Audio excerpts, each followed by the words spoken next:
I walked away from my daughter for 15 years, building an empire overseas, only to return to the $4 million mansion I left her and find her on her knees, scrubbing floors, looking like a ghost of herself. She didn't even recognize me. That day, I made one phone call, said 4 words, and set off a chain of events that would change everything.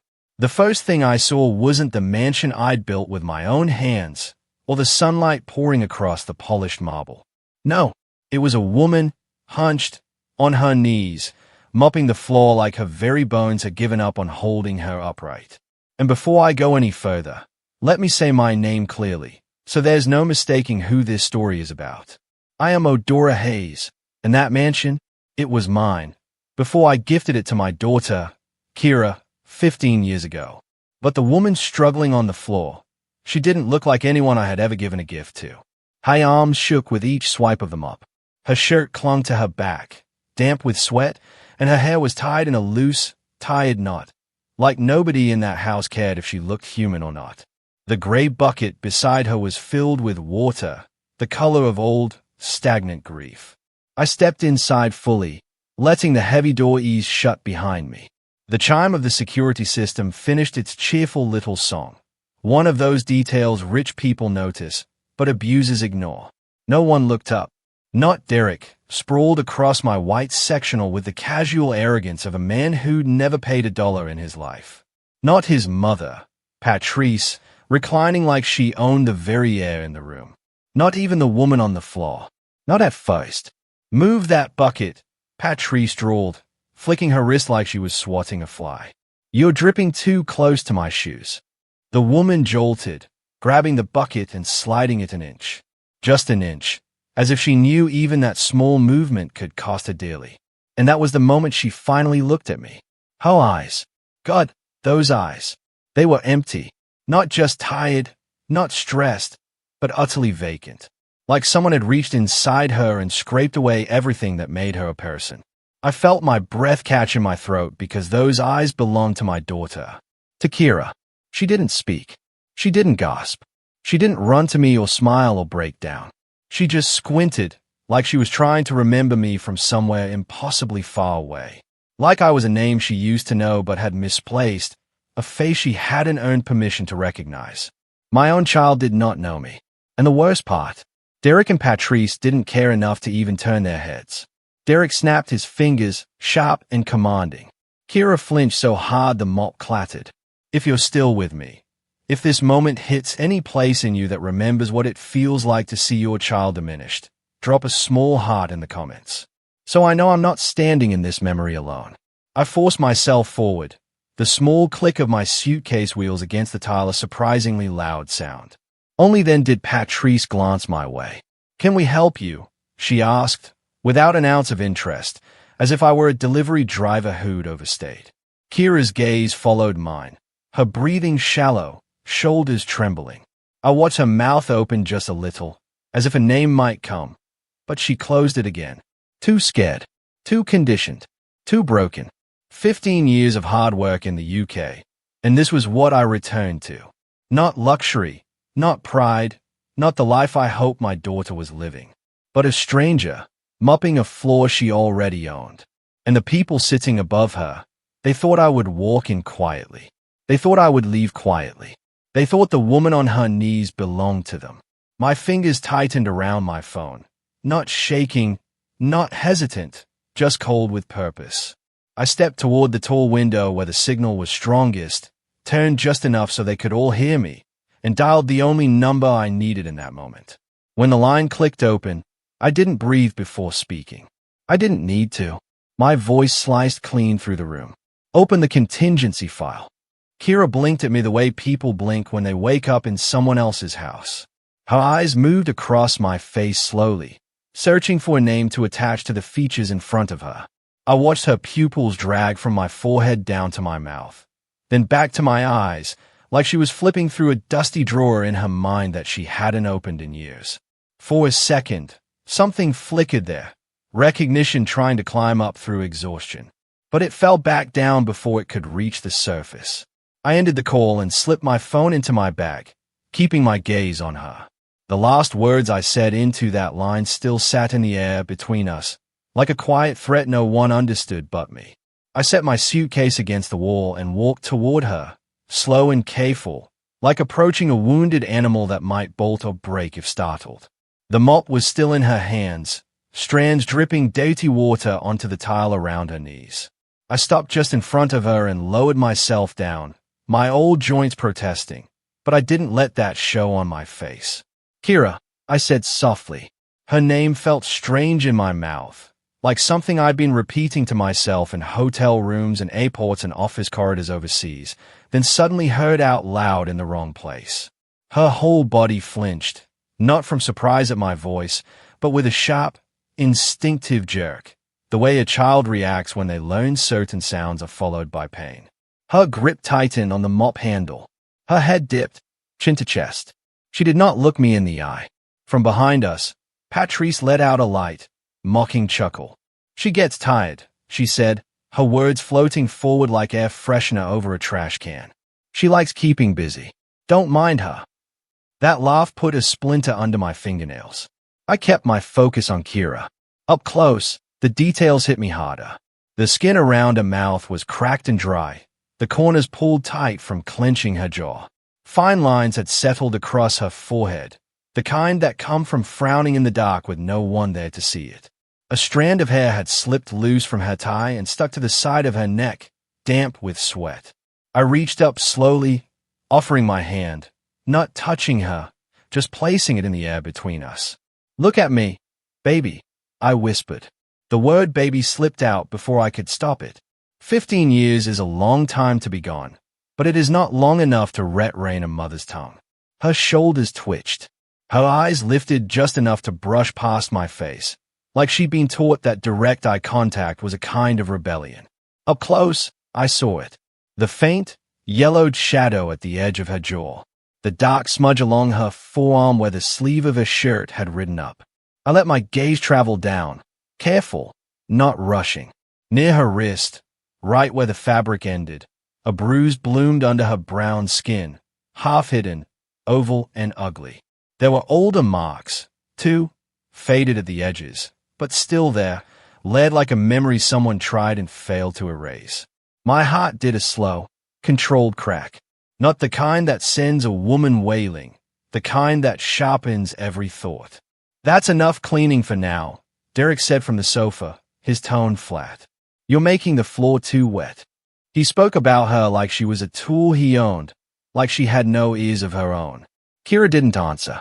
She pushed the mop back into the bucket, fingers trembling just enough for me to see. The water sloshed. Patrice made a small noise of annoyance at the splash, but didn't move her feet. I shifted a little closer to my daughter, close enough to smell the mix of cheap detergent and sweat clinging to her clothes. "Kira," I tried again, my voice even lower. "It's me." Her eyes flicked up quickly, then away just as fast. A flash passed across them. Pain, shame, something tangled. Her breath hitched. The muscles in her throat worked around words that would not come. I could see it. The war happening inside her between the instinct to recognize me and the fear of what that recognition might cost. If you're still listening to me and you have ever watched someone you love swallow their own truth to survive, just leave a small heart in the comments. So I know I'm not talking into the dark alone.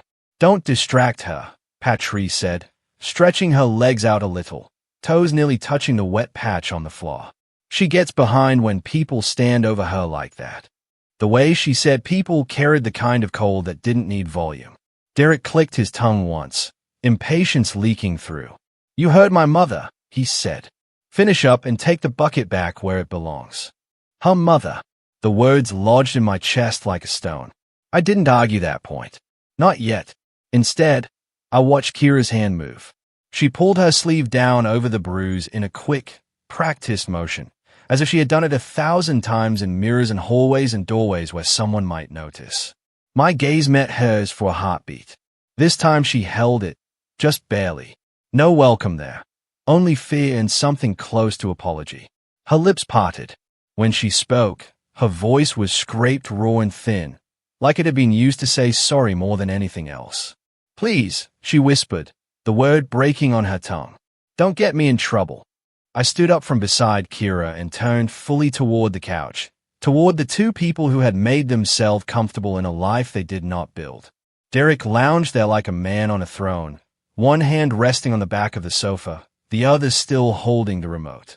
His shoulders were spread wide, legs apart, taking up space that didn't belong to him.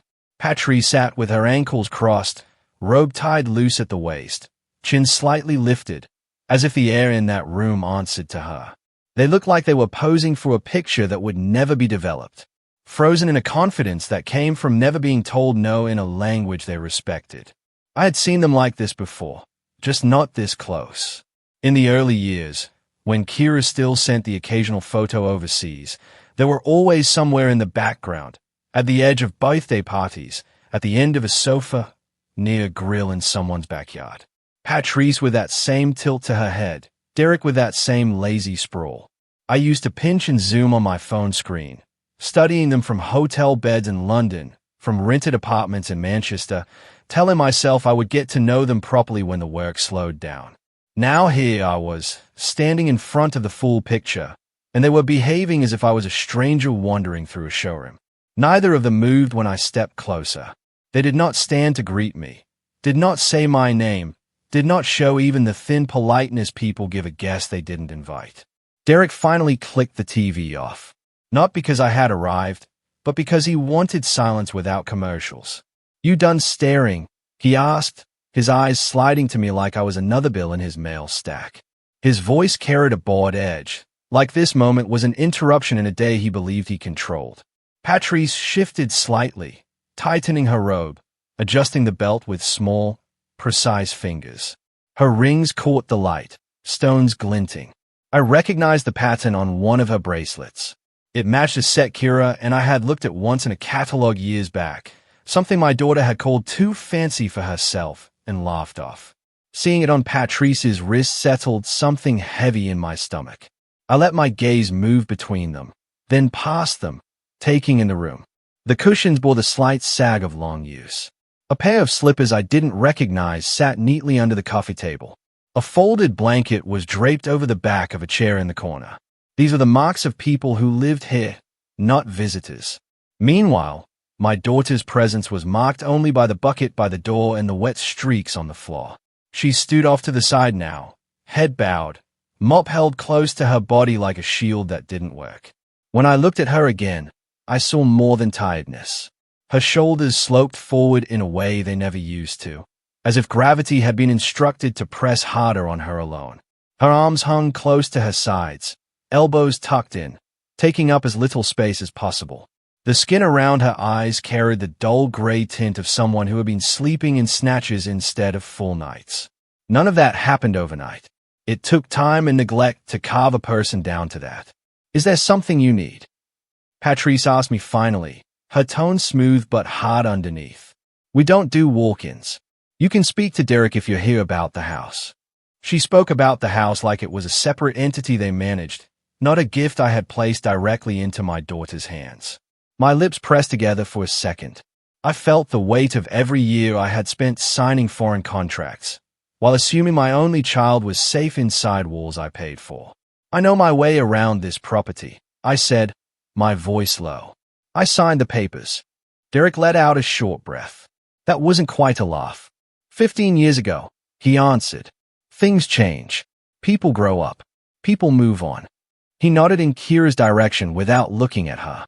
"She gave us the house. You stayed gone too long." The words landed without apology. No one rushed to soften them. Kira's fingers tightened on the mop handle, the knuckles whitening. She didn't contradict him.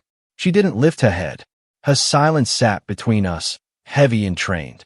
He wanted me to hear the accusation buried in what he said, that my absence was a permission slip, that my distance made their takeover legitimate.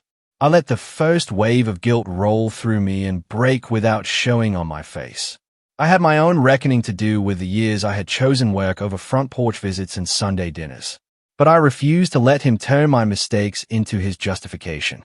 I took one more slow look at my daughter, at the way her body stood half-turned toward him even when he wasn't addressing her, like a dog listening for the next command. Then I brought my eyes back to Derek and Patrice. My voice, when it came, was soft enough that they had to lean in slightly to catch the words. Did she give it? I asked, letting each syllable sit on the air. Or was it taken? Derek's mouth curved in a slow, humorless smile when I asked my question. He didn't answer me right away. Men like him enjoy the pause. They like the way silence makes their next move feel bigger. He leaned forward, set the remote carefully on the glass table, and pushed himself up from the couch with the ease of someone who never scrubbed a single tile in this house. You want to talk about giving and taking, he said. Fine. He adjusted his shirt, smoothing the front like he was about to make a presentation instead of defend a theft. Then he walked past me, not around, close enough that his shoulder brushed mine on purpose. It was a small contact, but it carried a message. I am not afraid of you.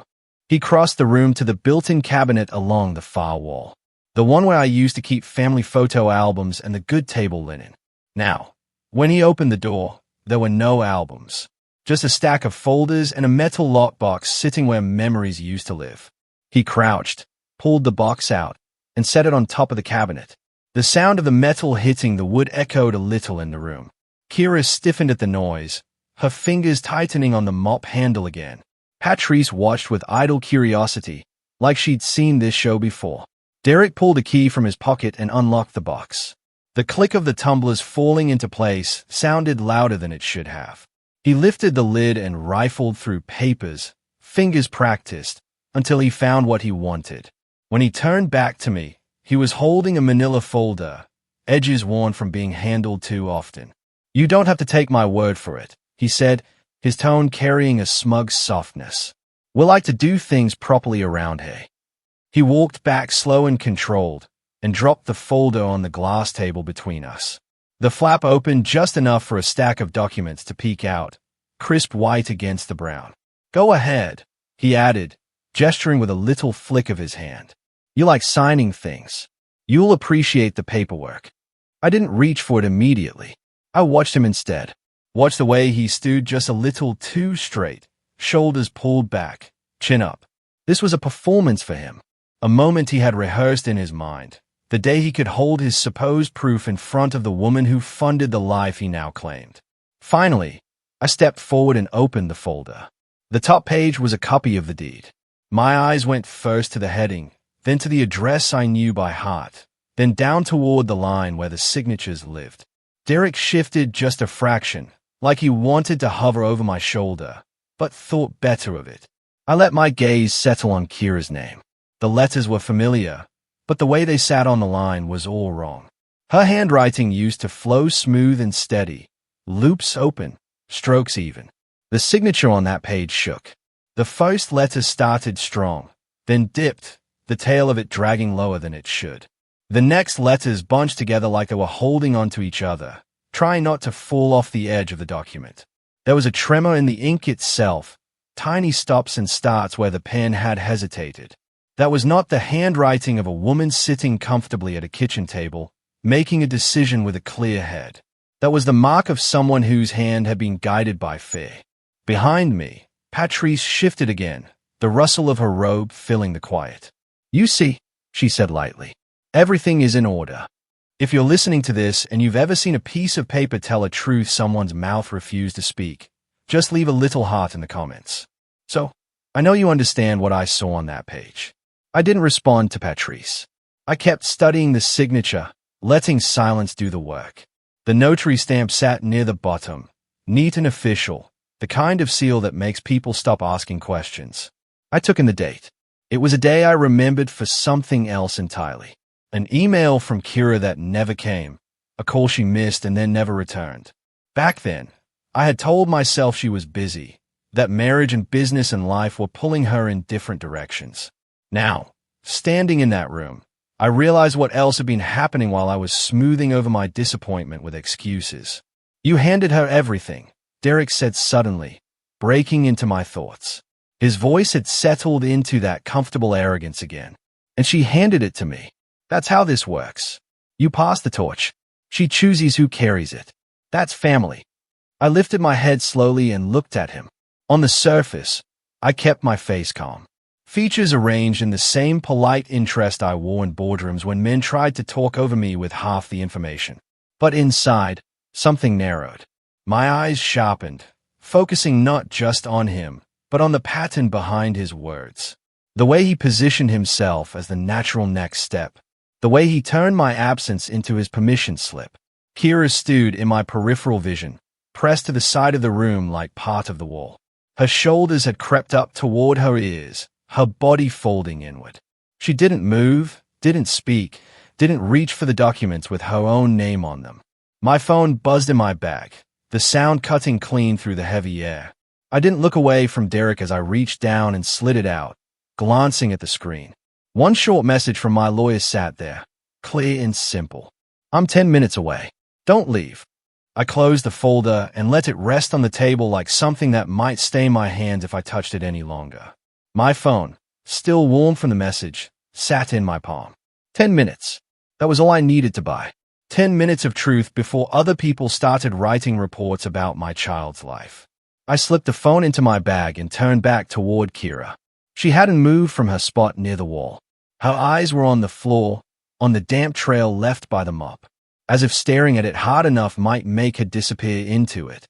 Come with me, I said softly. I didn't wait for permission. I walked over and gently touched her elbow, the way you touch a glass that looks like it might crack if you press too hard.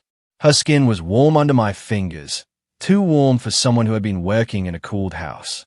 She flinched at the contact, a small shake running through her arm, but she didn't pull away. I guided her toward the far corner of the room, away from the couch, away from the cabinet with a lockbox. Patrice made a disapproving sound under her breath, but didn't bother to get up. Derek settled back into his seat, one eye on the TV screen he'd turned off, the other pretending not to watch us. In the corner, the light shifted. The angle of the window cast us half in shadow, half in sun. Close enough to be seen if someone wanted to look. Far enough for them to pretend they weren't listening. I turned so my back was to the rest of the room, placing my body between Kira and the eyes on the couch. You're burning up, I murmured, keeping my voice low. How long have you been sick? Her lips pressed together. For a moment, I thought she wouldn't answer. Then her shoulders sagged. A tiny surrender. It was bad last year, she whispered. The words scraped out of her throat, fragile and frayed. Fever. Cough. I couldn't stand up for long. Her gaze darted past me, checking the room, then dropped back to the patch of floor between us. That's when he took them. Took what? I asked, even though my mind was already moving ahead of her words, lining up the documents I had just seen with the timing she was describing. The papers. Her fingers jumped nervously against the mop handle. He said he needed to keep them safe. I was too weak to argue. I was on the couch, and he stood over me with a pen. He said if anything happened to him, I'd be the one left with nothing unless we changed things. I didn't want to sign. She swallowed, the movement tight and painful. He said I was being ungrateful, that he and his mother were the ones taking care of me every day, that it was only fair they had security. I couldn't breathe, right? I just wanted him to stop shouting. If you're listening to me and you have ever watched your child agree to something out of fear instead of choice, drop a small heart in the comments. So, I know I'm not the only one whose stomach has learned the weight of that kind of guilt. So you signed? I said quietly. It wasn't a question. Her eyes shone, but no tears fell. I tried not to, she said. My hand was shaking. I told him we should wait, that you should be here for anything important. He said you were gone, living your new life, and I needed to stop acting like a little girl waiting on her mother to fix everything. Each word hit me like a separate blow, but I let them land. I needed the full shape of this, not a softened version. He held my wrist. Her voice dropped lower. He pressed the pen into my fingers.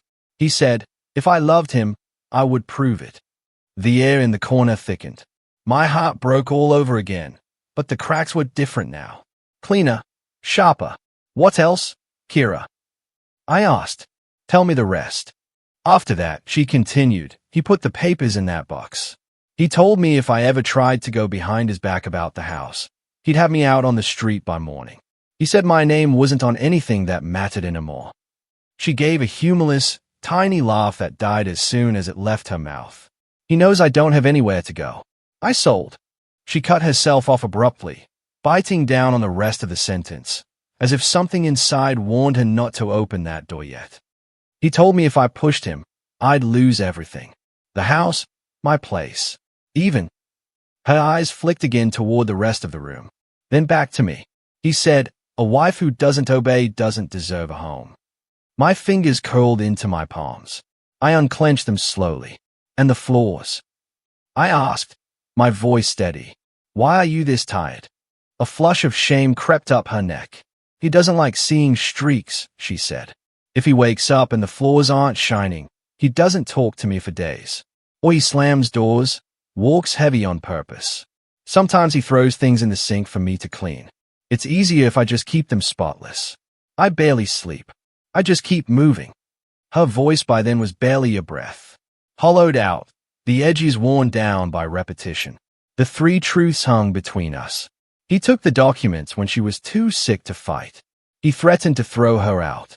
And he turned her nights into unpaid, terrified labor to keep his temper quiet. Heartbreak rose in me like a tide, but I refused to drown in it. Grief wouldn't save her. Strategy might. In that corner, something in me shifted. The guilt that had sat heavy on my chest since I walked through the door pushed to the side, making room for something colder, clearer. I was not just a mother who had come home too late. I was a woman who knew how to turn signatures and threats into evidence. I lifted my hand and touched Kira's arm lightly, not flinching at the heat of her skin. You're not crazy, I said softly. And you're not weak. You were cornered. Her eyes filled again, but she held herself still, like crying might earn her another punishment. From behind me, across the tiles of that sitting room, I heard it. The heavy, deliberate sound of boots approaching. Not the light shuffle of someone passing through, but the stomp of a man who had realized he'd let his wife talk for too long. The sound of his boots barely finished crossing the last tile before his hand was on the mop. Derek didn't ask, didn't clear his throat, didn't warn. He just reached between us and ripped the handle out of Kira's fingers with a hard, twisting pull that made her stumble. The wet head of it slapped against the bucket, sending a little spray of dirty water onto her bare ankles. Break time's over, he said, not even glancing at me. You're behind. His tone was flat, the kind of flat that came from long practice. He turned the mop upright and shoved it back toward her chest like a weapon returned to its owner. Kira's hands came up automatically, muscles conditioned, catching the handle before it hit her. Her eyes darted between his face and mine, panic pulling tight at the corners of her mouth. She opened her lips as if to explain, then closed them again when she saw his jaw clench. She started talking. He cut in. You were just talking when there's still work to do. He swung his gaze to me then, finally acknowledging that I existed. Up close, I could see the thin line of irritation in his forehead, the small pulse beating at his temple. Not fear, annoyance. He added, the word pressed through clenched teeth. I didn't realize we were holding a conference over here.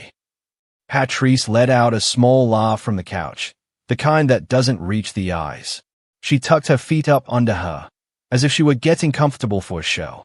I did not step back. I did not apologize.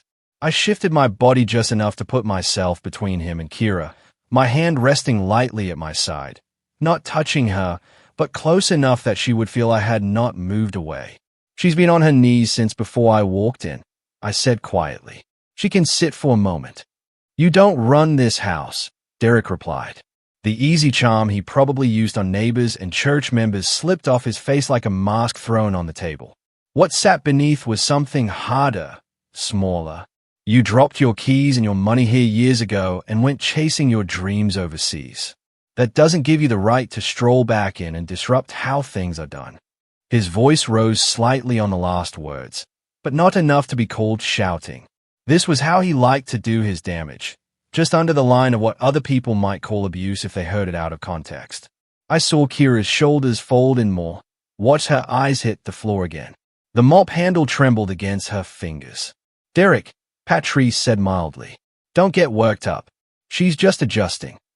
The word adjusting hung in the air like a bad perfume. He snorted, never taking his eyes off me. "I'm calm," he said. "I'm just setting a boundary."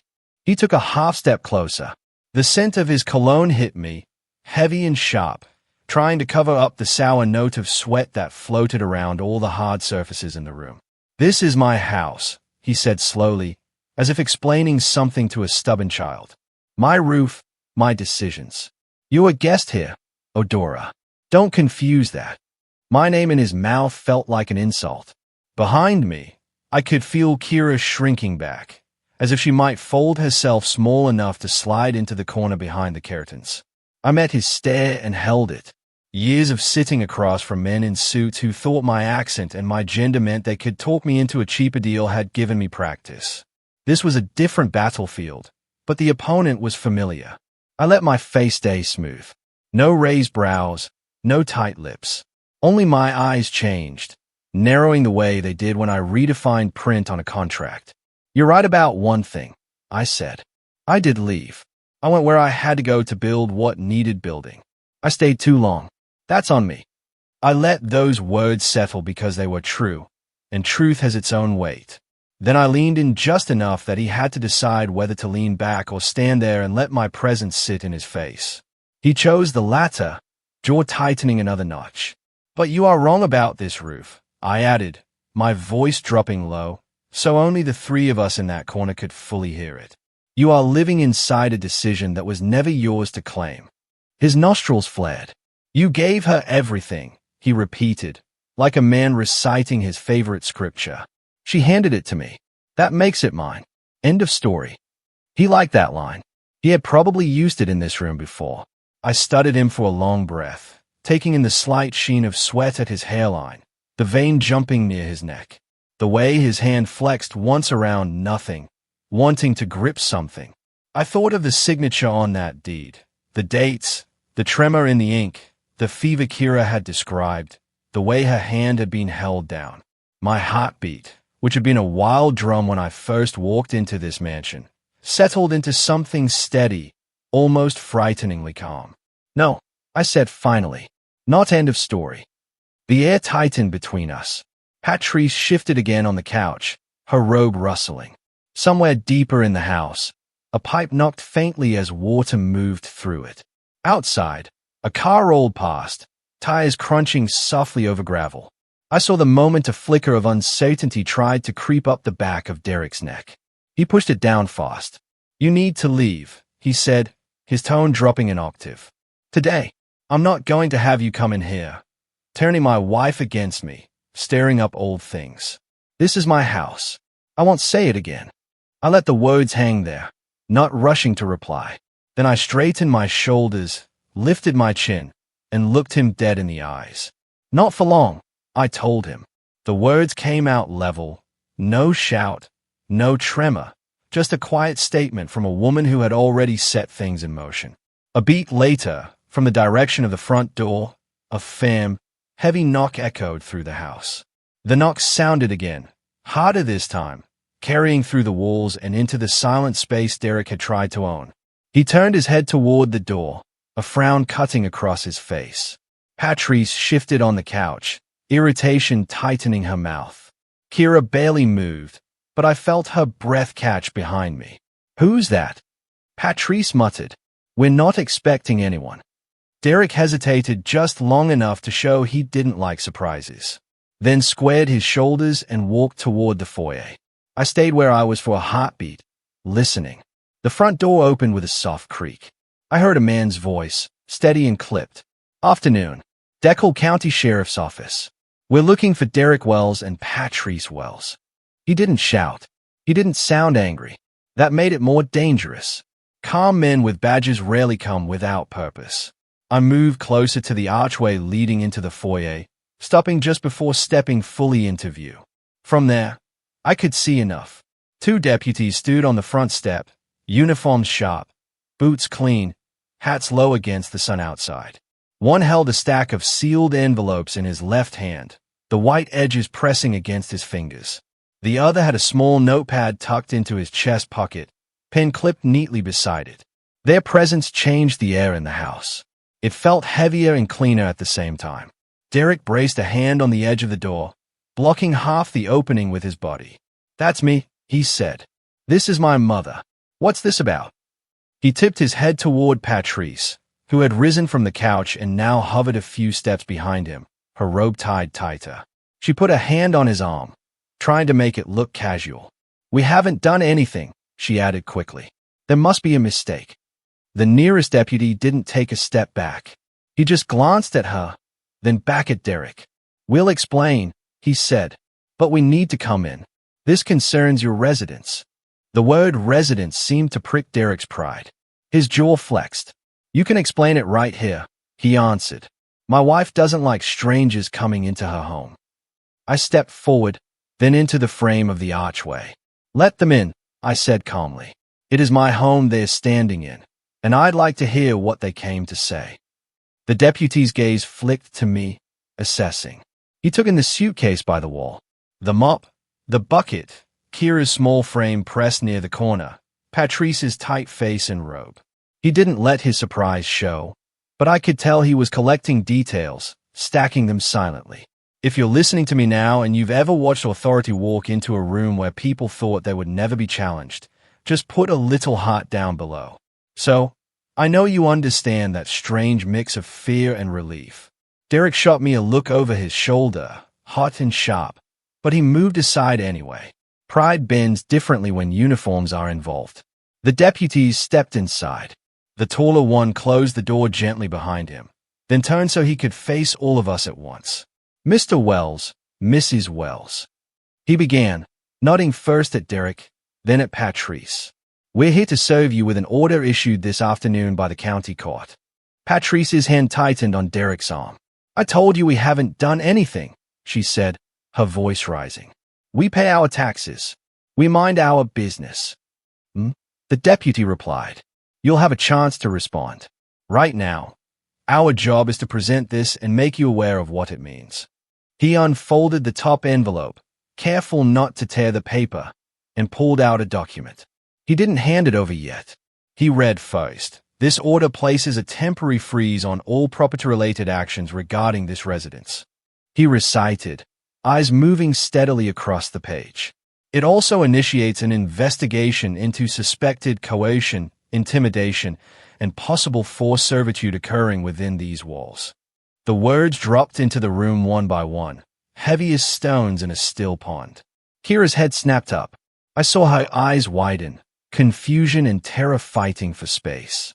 Patrice's mouth fell open, then snapped shut, then opened again like a fish gasping in shallow water. "Forced servitude," she repeated. "Scandal and fear braided together. That's ridiculous. She's family." The deputy glanced toward Kira just for a moment, then back at the paper. "We're not here to argue the details," he said. "We're here to make sure nothing changes about ownership or occupancy until the investigation is complete. No selling, no transferring, no evicting." At that, Derek's eyes sliced toward me. Something ugly moved across his face, a shadow passing behind his stare. The second deputy stepped forward and extended the document.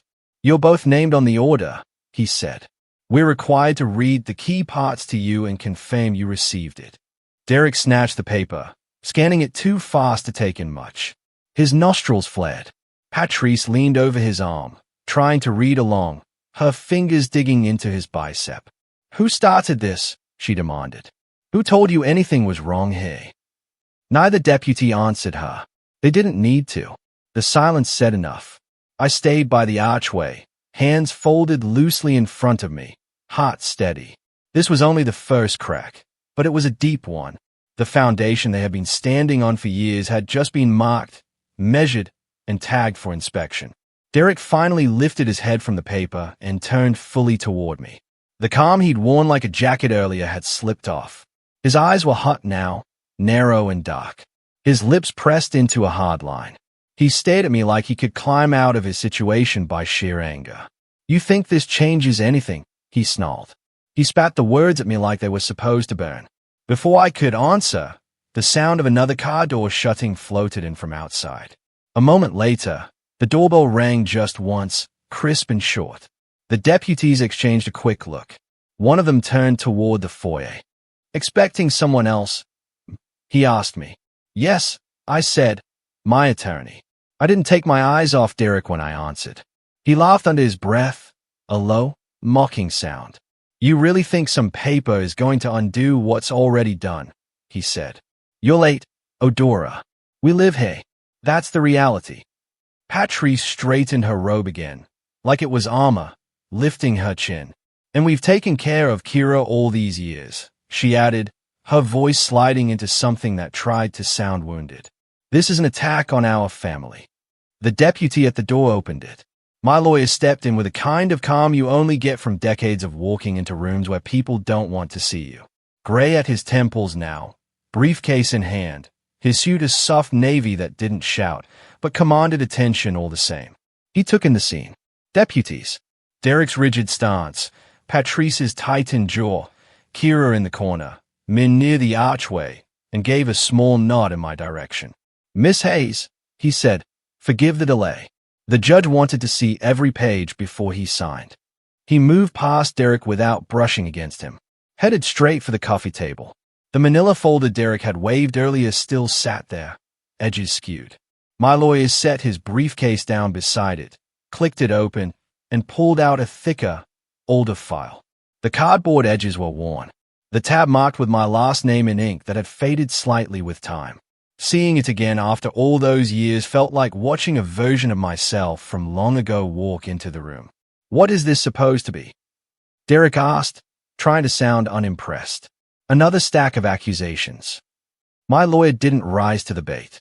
He opened the file with careful fingers and fanned the contents out on the glass surface. The room seemed to lean in.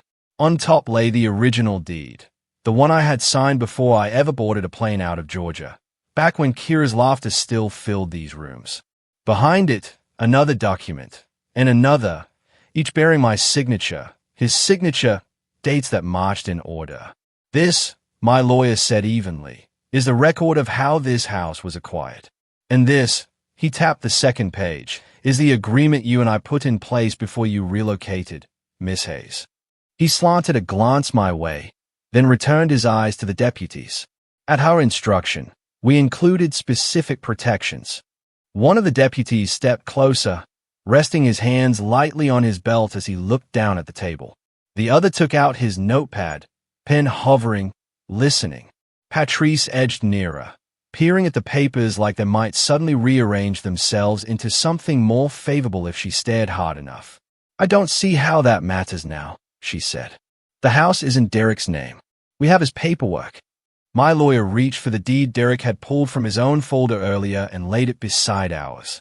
Two versions of the same story, side by side. What matters, he said, is which set of documents carries legal weight. This property was purchased solely by Miss Hayes. She transferred it to her daughter under very specific conditions. And in this contingency agreement, he slid another page forward. The paper soft from having been handled many times. She reserved certain rights in case anything ever threatened her daughter's well-being or the integrity of the transfer. I remembered sitting in his office all those years ago, the air cool and quiet, as we talked through worst-case scenarios I had believed would never happen. He had asked me, "Are you sure you want to think this far ahead?" And I'd said yes, because loving somebody means signing for storms even when the sky looks clear. What conditions? One of the deputies asked.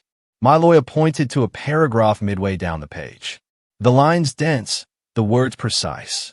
Here, he said in plain language, it states that any transfer, sharing, or surrender of this property made under intimidation, coercion, manipulation, or abuse, physical or emotional, will be considered invalid. In that event, ownership reverts to its prior state pending investigation. For a moment, nobody spoke. I watched the meaning of those words travel across faces. The deputy's brows lowered slightly. The one with a notepad wrote something down. Derek's lips thinned. Patrice's color changed first. The flush that had risen in her cheeks when the deputies arrived drained away, leaving the skin around her mouth a chalky, uneven shade. Her eyes flicked to Kira, then back to the documents, then to me. That doesn't prove anything, she said. But the edge in her voice had dulled. People sign all sorts of things they don't mean. If you have ever seen somebody realize that the trap they set for someone else might just close on them instead, You know that silence that comes right before they start scrambling. Drop a heart in the comments if you've watched that shift happen. My lawyer folded his hands loosely in front of him. On its own, this contingency agreement is just words on paper, he said. But in context with the property freeze, with the questionable signature Mr. Wells produced, with Miss Hayes's account of what she found when she returned, it becomes something else. One of the deputies nodded slowly, especially paired with visible signs of distress. He added, his gaze sliding toward Kira. She shrank back from the attention, fingers twisting in the hem of her shirt. Derek stiffened. She's fine, he snapped. She's tired, that's all. You can't come in here and throw around words like coercion because her mama's feelings are hurt. The deputy closest to him straightened a fraction.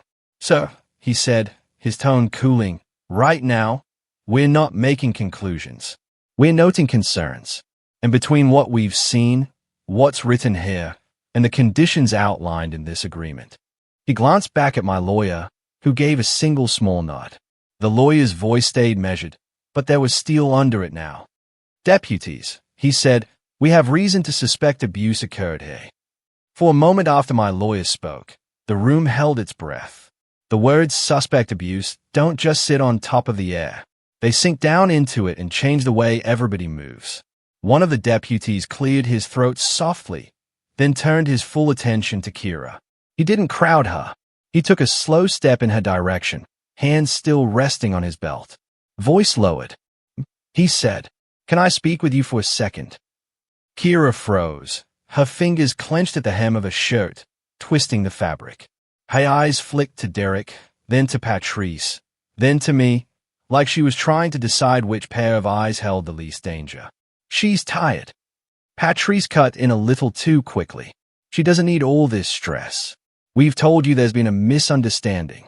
The deputy didn't look at her. He repeated gently to my daughter, nobody's forcing you. But I need to ask, are you hurt anywhere? Have you been harmed in this house? Derek let out a rough laugh.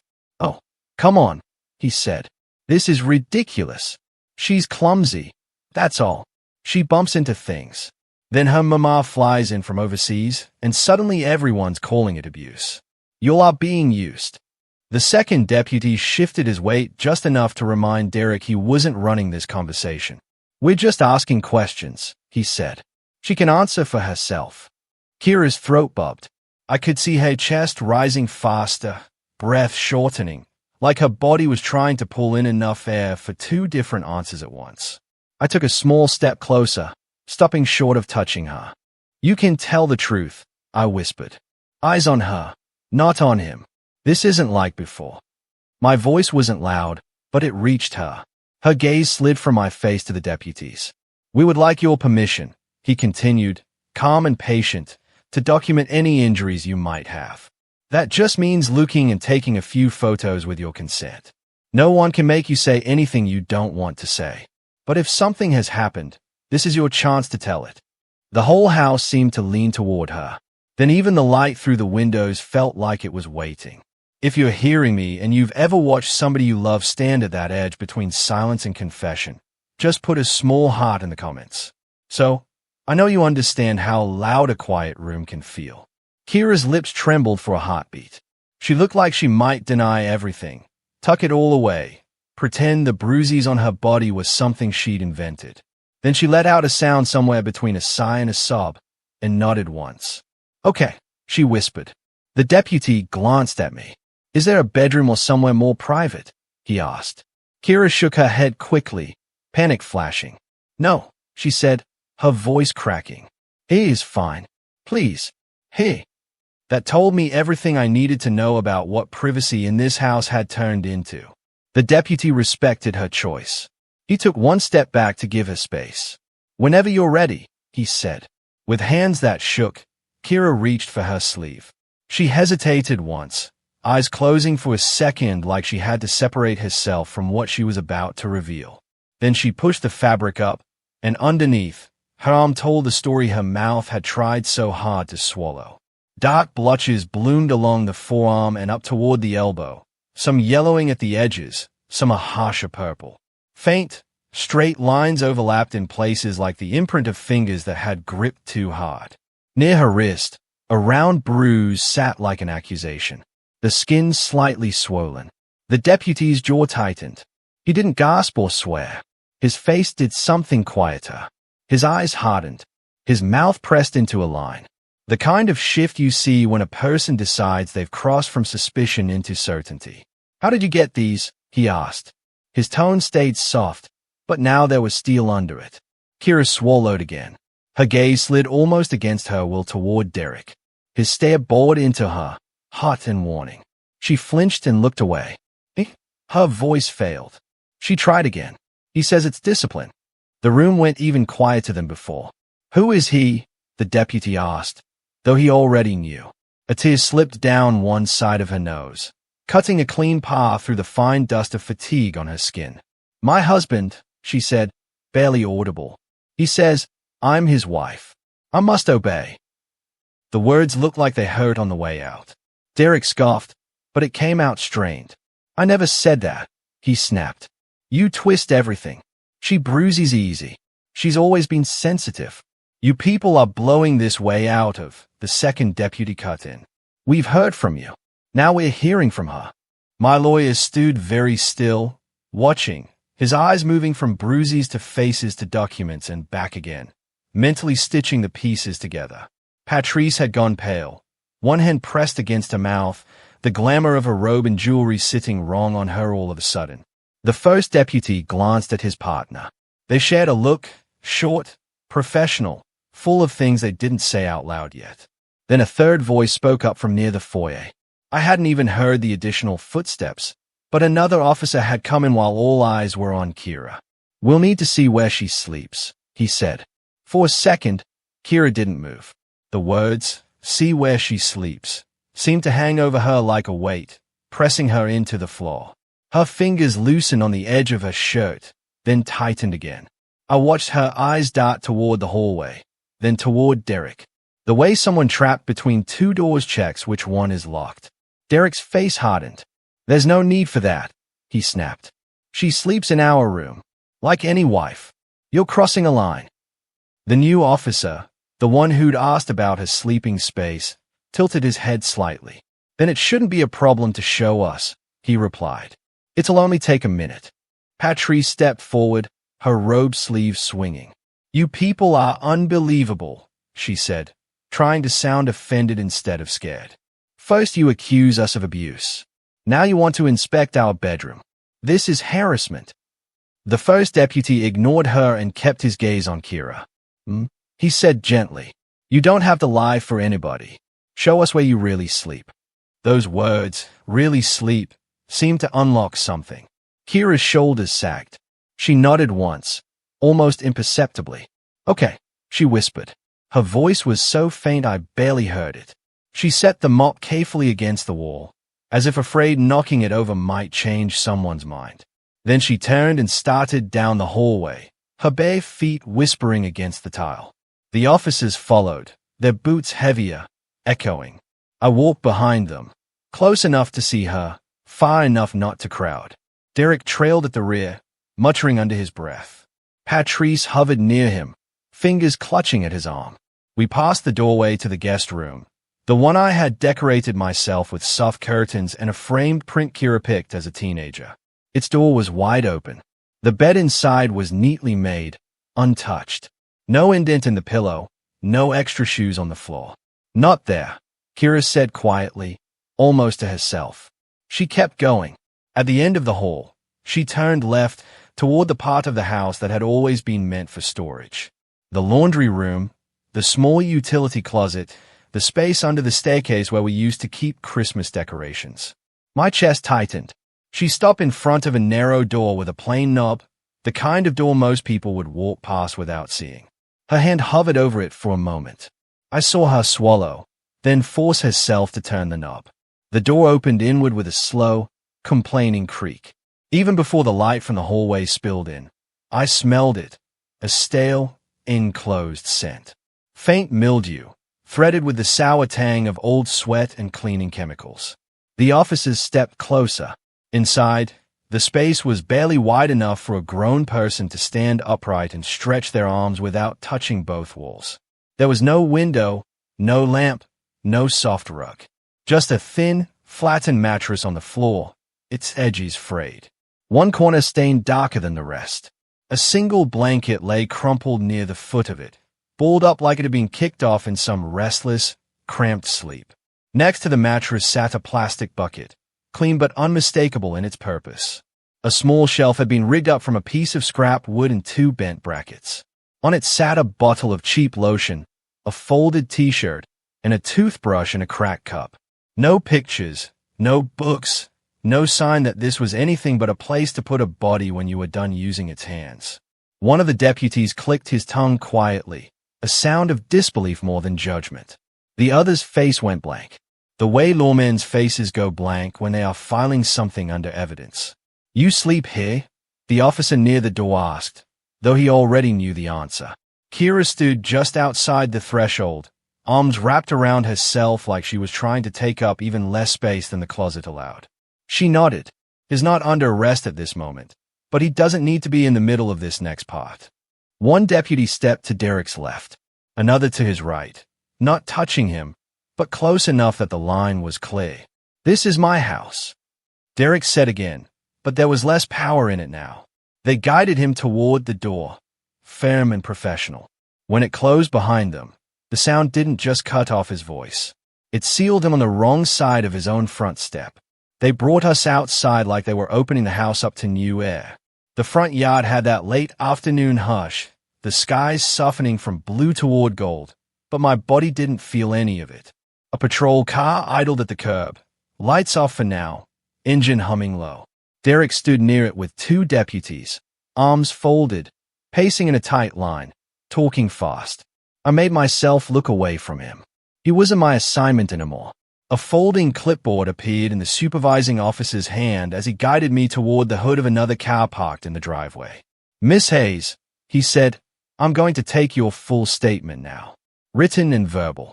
I know you're tired, but this part is important." I straightened my back, tired or not. This was the one thing I knew how to do. Put events in order and stand by them. He handed me a pen and positioned the form under my hand, then clicked on a small recorder and set it between us.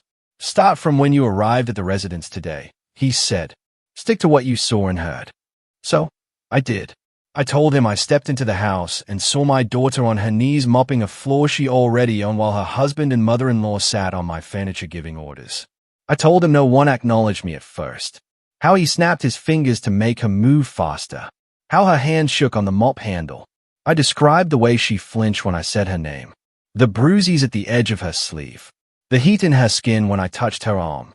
My handwriting stayed surprisingly neat as I wrote it all down, line after line. Years of filling out forms and contracts in strange offices had trained my hand not to wobble under pressure.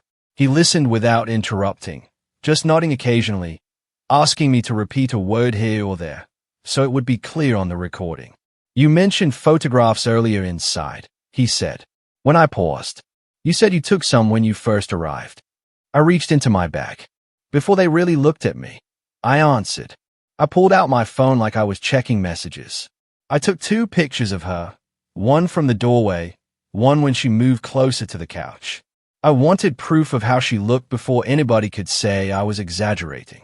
I scrolled to the photos and turned the screen so he could see. Kira bent over the mop bucket, shoulders slumped, eyes hollow. The Wells pair in the background like they were watching a show.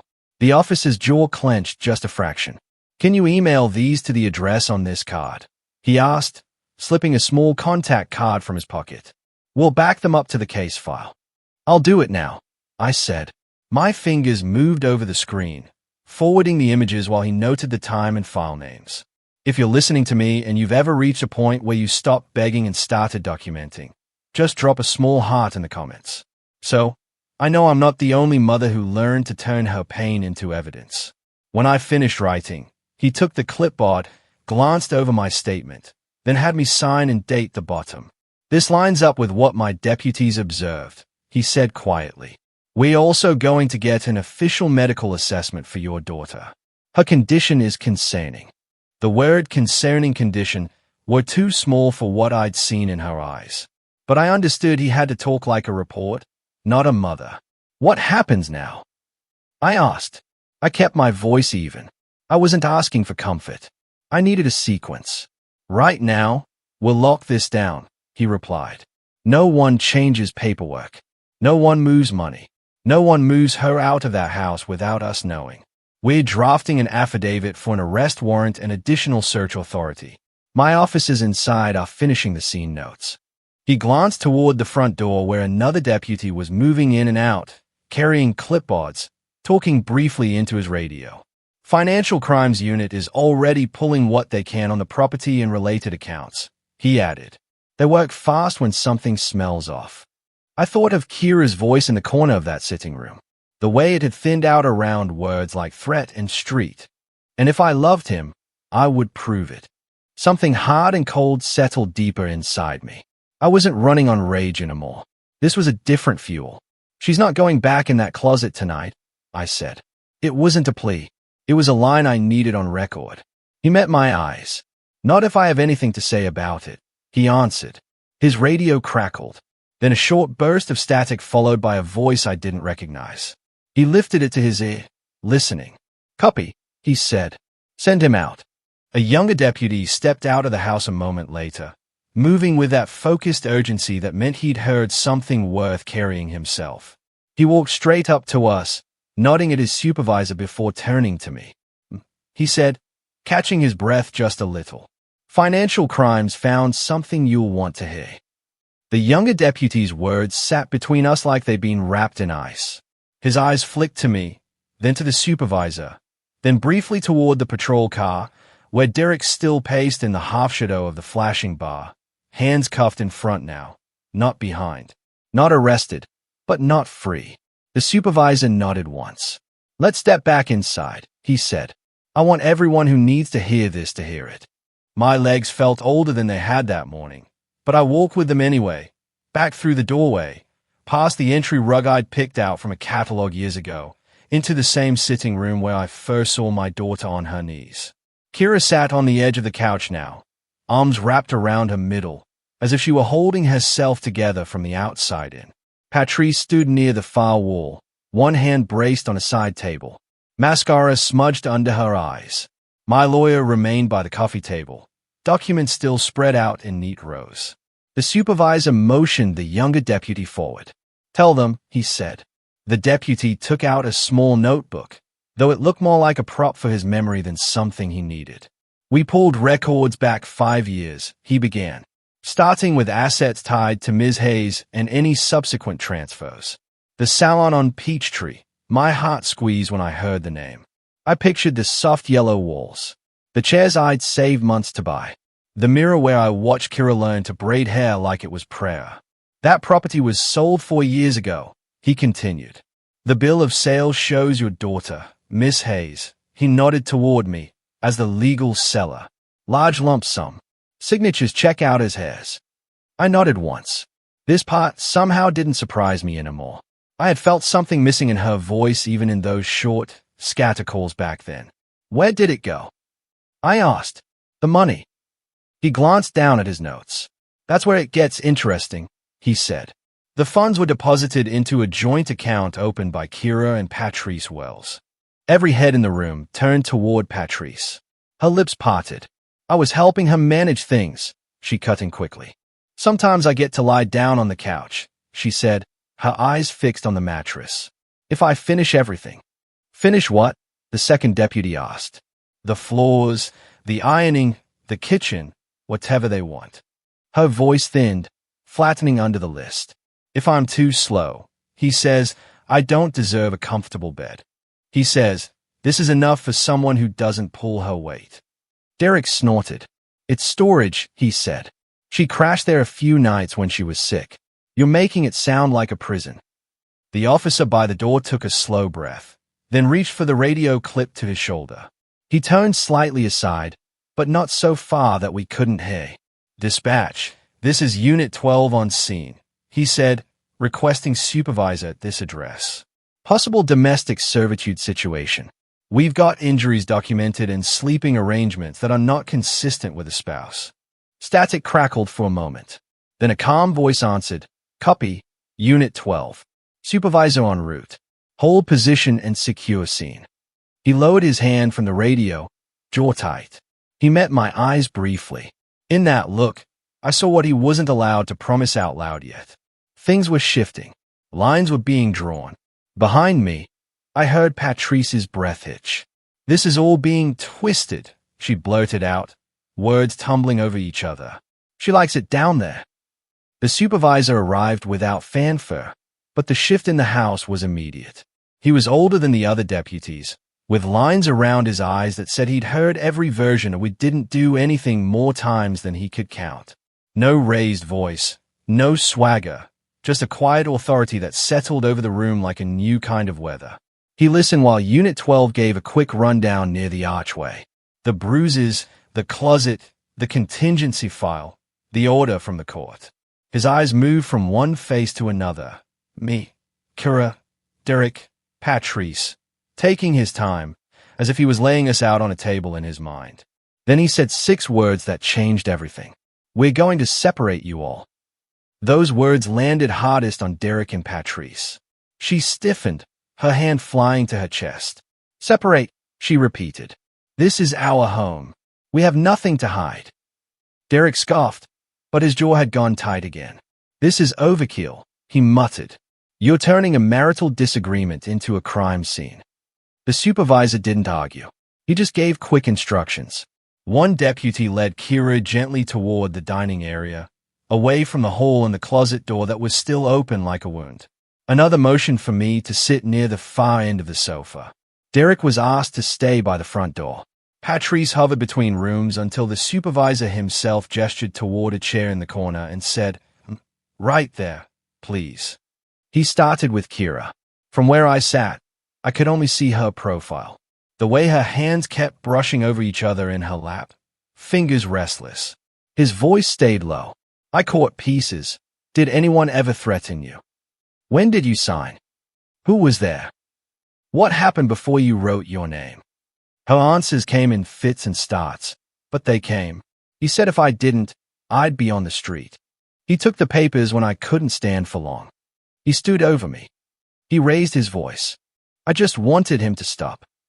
I watched the supervisor write, pause, look up, ask her to clarify one detail, then write again.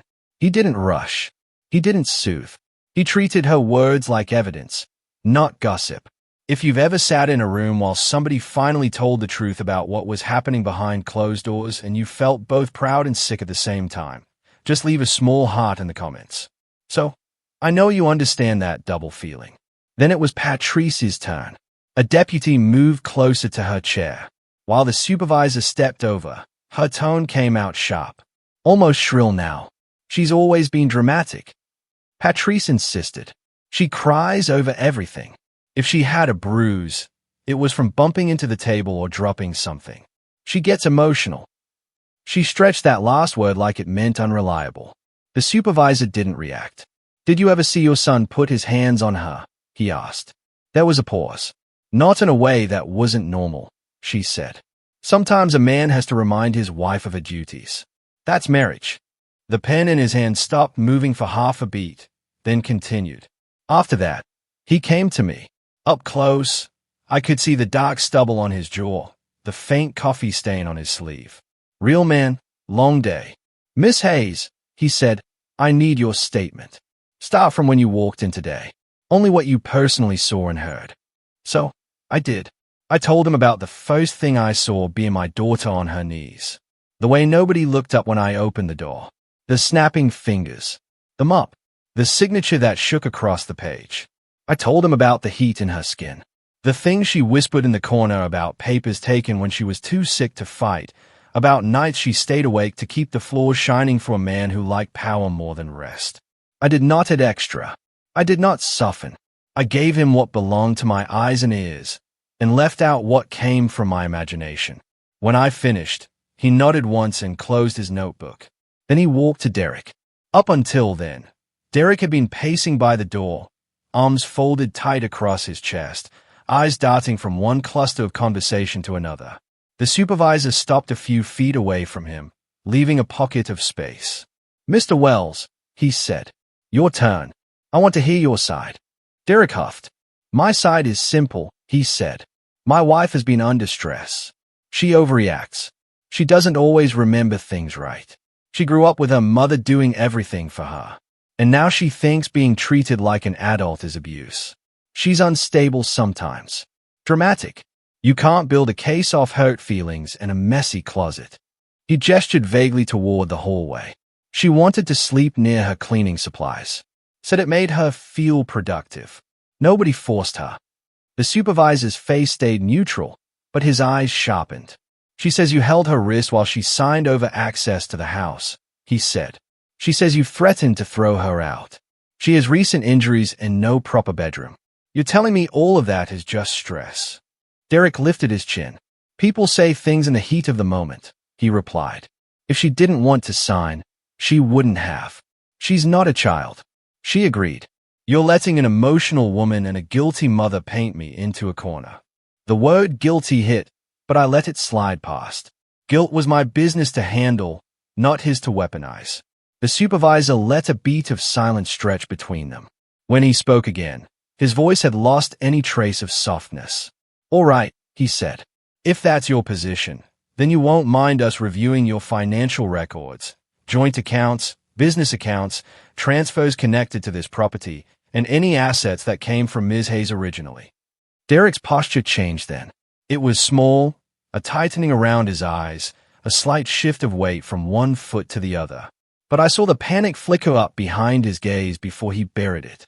"You can't just dig through my money because some woman is tired," he snapped. "You need a reason." The supervisor nodded once. "That's what we're building," he answered evenly. "And right now, given what we've seen and heard, we have enough to start." He glanced at the deputies. "Take Mr. Wells outside while we secure the scene and make some calls," he instructed. She didn't know how to handle that kind of money. She asked me to. 3 days after the deposit, the deputy continued, not raising his voice. A large portion of that money was transferred into an account labeled Medical Reserve. The memo lines mentioned cancer treatment. The word hit me like a slap I hadn't seen coming. I heard it again, this time in Kira's voice, the way she used to say it on the phone. Soft and rushed. "Patrice is sick. It's serious. They're saying cancer." My fingers dug into my palm. "We checked with the hospital listed in the memo," the deputy went on. "Their system has no record of Patrice Wells ever being admitted, consulted, or treated for cancer. No oncology visits, no imaging, nothing matching the dates or amounts."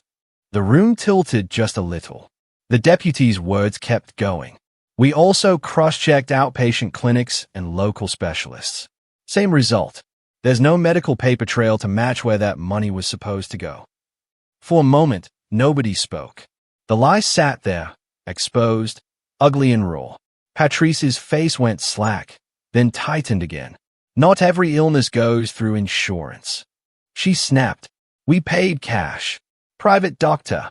You don't know everything about my body."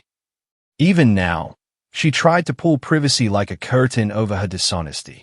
The supervisor's gaze didn't waver. "We'll be requesting full documentation," he said.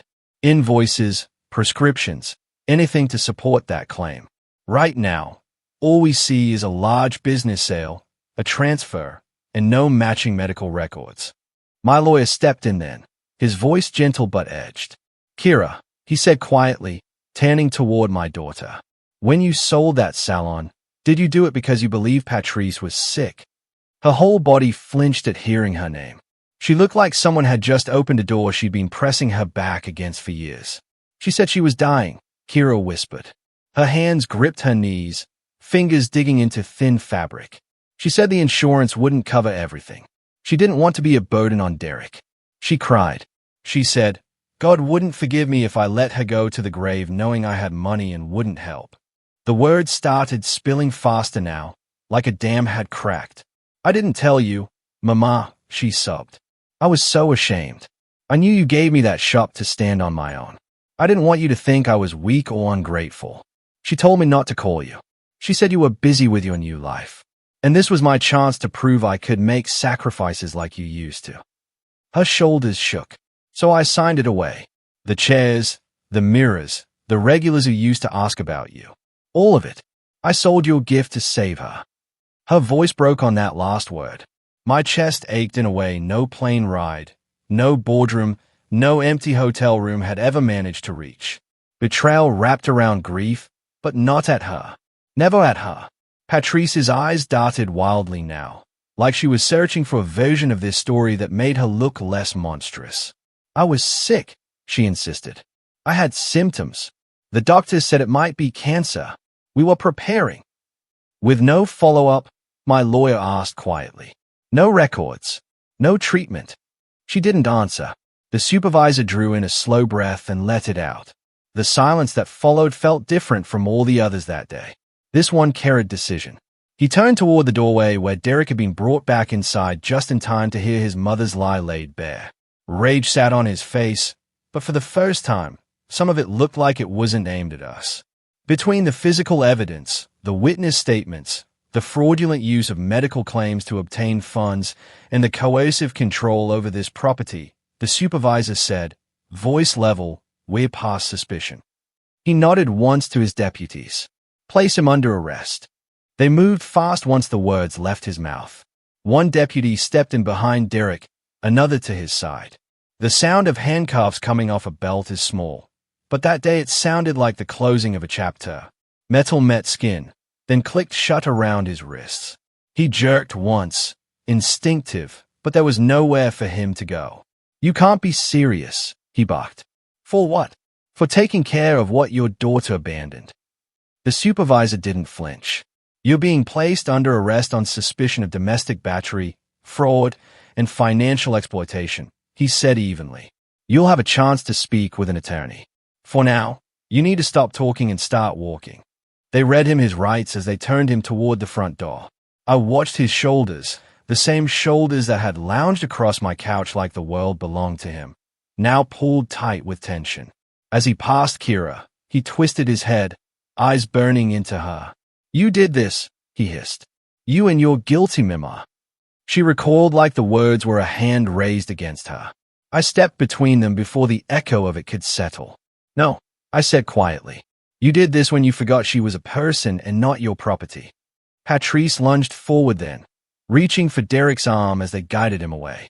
You can't take my son like some criminal, she cried. He's a good man. We're family. This is a misunderstanding.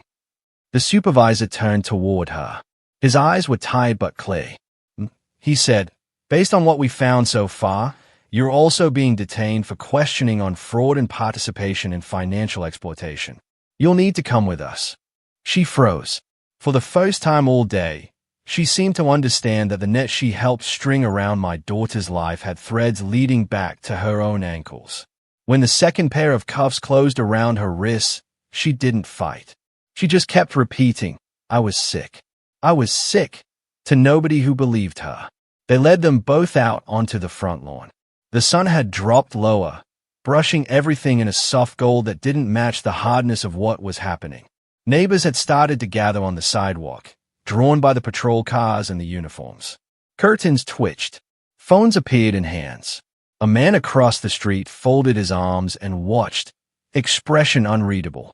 A woman 2 houses down clutched a grocery bag to her chest, eyes wide. If you're listening to me and you've ever seen someone who thought they were untouchable walk past their own neighbors in handcuffs, just drop a small heart in the comments. So, I know you understand that strange mix of justice and grief. Derek tried to pull his shoulders back as if he could still pose while walking in chains, but the cuffs changed everything. He couldn't swing his arms, couldn't point, couldn't grab. He could only walk, each step marked by the soft jangle of metal. Patrice kept her head down, hair falling forward, robe no longer regal in the afternoon light. The deputies guided them into separate vehicles, doors opening and closing with heavy, final sounds. Kira stood just behind me on the porch, one hand braced against the doorframe. I could feel her trembling through the space between us as the engine started and the cars pulled away. Her breath sped up, then stalled. They're really going, she whispered. It was like she didn't trust her own eyes. They're actually gone for now, I said. I didn't put sugar on it. They'll have hearings, lawyers. They'll try to twist things. Her hand flew to her mouth. What if they come back? She asked, her voice cracking. What if he gets out and is angry? What if they find some way to take everything again? I don't have the shop anymore. I don't have. She cut herself off, swallowing a sob. I turned to face her fully in the doorway behind us. The house waited, silent, still full of ghosts that were finally starting to move out. Listen to me, I said softly. This is the last time you'll ask that question. Standing on someone else's script. She blinked at me, confusion mixing with fear. I reached into my bag and pulled out the contingency file, the same one that had started as a what-if in a quiet law office years ago. The cardboard was warm from being held so long. I placed it carefully in her hands. She stayed down at it like it might burn her. What is this? She whispered. Insurance, I said. Not the kind they sell over the phone. The kind a mother writes when she knows she can't be two places at once. I tapped the cover lightly. Your name is on those pages. So is mine. Every signature, every clause, every protection we built into this house is sitting in your hands right now. Her fingers tightened around the file. She looked up, eyes shining with something new that hadn't been there hours ago.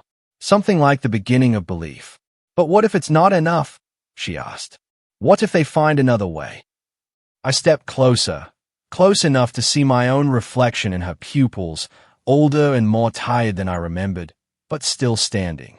Baby, I said, my voice steady. This house was always yours. They just thought you were alone.